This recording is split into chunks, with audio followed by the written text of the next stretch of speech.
YouTube, how's it going? Frogs Angels is back with some more NFL position rankings for the 2018 NFL season.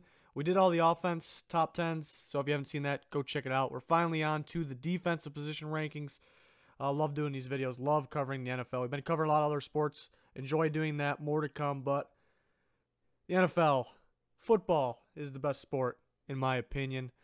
So I'm glad to be back doing this. Before we get into it, we do have a lot of NFL polls on our Twitter at frogs_angels. Give us a follow.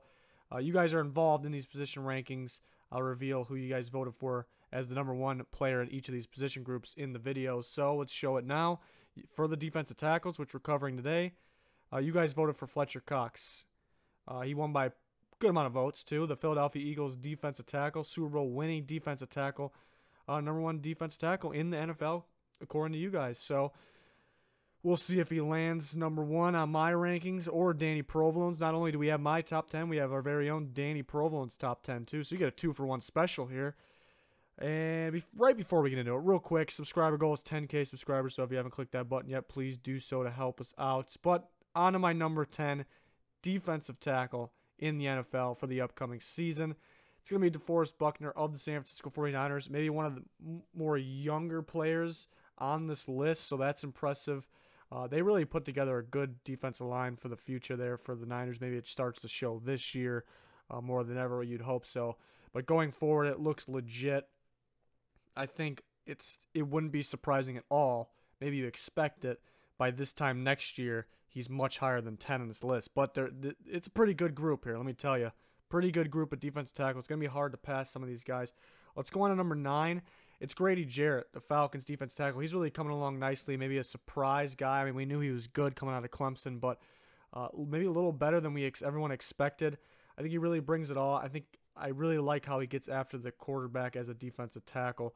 So he comes in at number 9, another young guy that can continue to improve.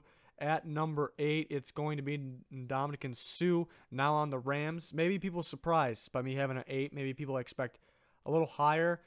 I think the hype is maybe he's getting a little too hyped, honestly. Very good defensive tackle. Maybe never lived up to the hype. He is switching to a different defense, now a 3-4. So can he play that position? Maybe that's better for him. It's kind of a lot of question marks. But I did mention before that the top 8 in this defensive tackle group, they're pretty tight. I think you can literally say that any of these 8 could honestly be number 1 after a season. He comes in at 8. Don't want to take anything away from him because he's a great talent. But maybe people getting hyped a little bit too much since he's on the Rams. Going to have a great year, but I like some of these other guys a little better at the moment. Number 7. It's going to be Quan Short of the Panthers. Another young guy, really gets after the quarterback. Again, the top 8, very, very close. Very little separating them, in my opinion. So he comes out at 7, but a guy that easily can be, after this year, easily can be top 4, I'd say. After I go through my 10, I'll tell you who just missed the cut, too, right before we go over Danny Provolone's top 10. But number 6 on my defensive tackle list for the season is Gerald McCoy of the Buccaneers. He was having a career year before he got hurt. It was still an excellent season. Really gets after the quarterback. Originally just kind of a run stuffer. Really expanding his game over the past few years. So if he's healthy, he can be much higher than 6. A very likable guy, too. I think even if you don't like the Buccaneers, I think it's hard to hate Gerald McCoy. Very likable guy. Very good football player for many years. Let's see if he can continue to stay healthy and play well. Number 5, around the top 5 of my defense tackles. Number 5 is going to be Malik Jackson. Now, he had an excellent season. Really gets after the quarterback.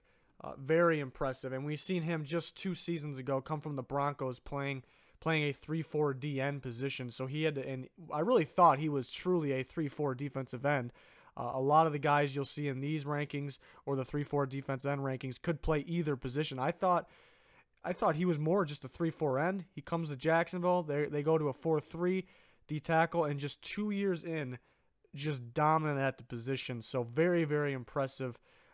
At first, when I first make like the rough draft of these rankings, I had him a little lower. I had to put him higher.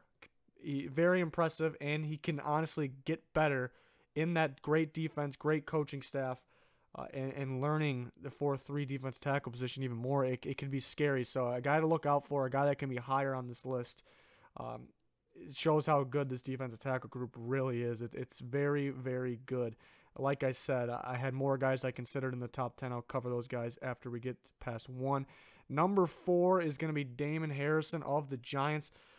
Probably maybe the best or second best pure run stuffer on this list, which is very important. Obviously, it's a passing league, so maybe you want to look at that first.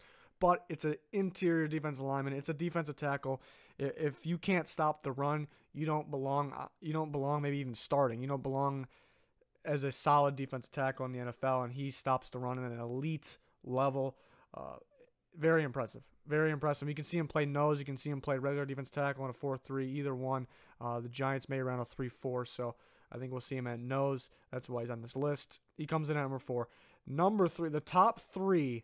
I said the top 8 were pretty darn close. This top 3, it's where it gets even closer. I, at one point, considered all 3 of these guys at number 1. I strongly considered all 3 at 1 at one point.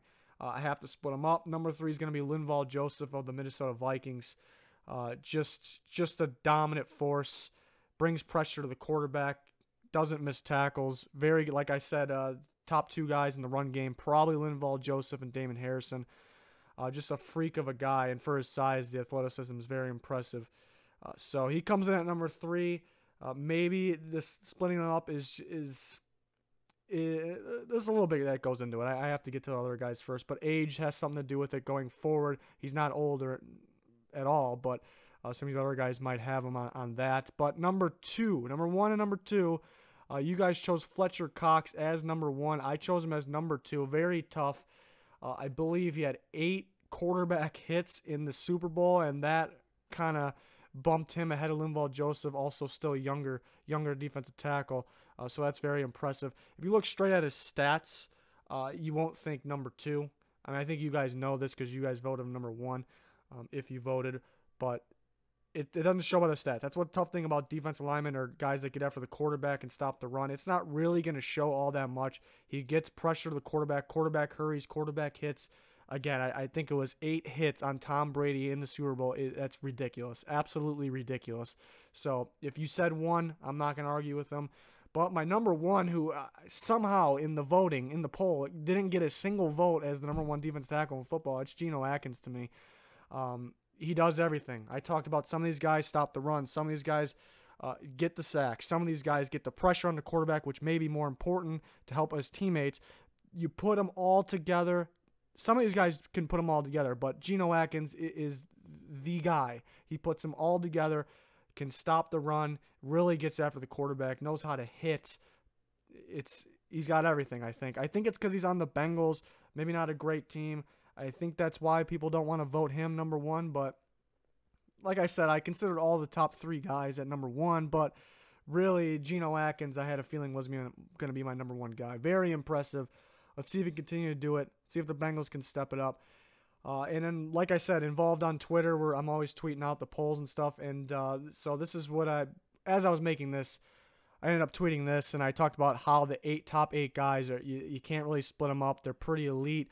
So I asked if anybody could correct or could guess the correct 8. Doesn't have to be in order. And not only did someone guess the correct 8 in one try, it happened to be the first comment on this tweet.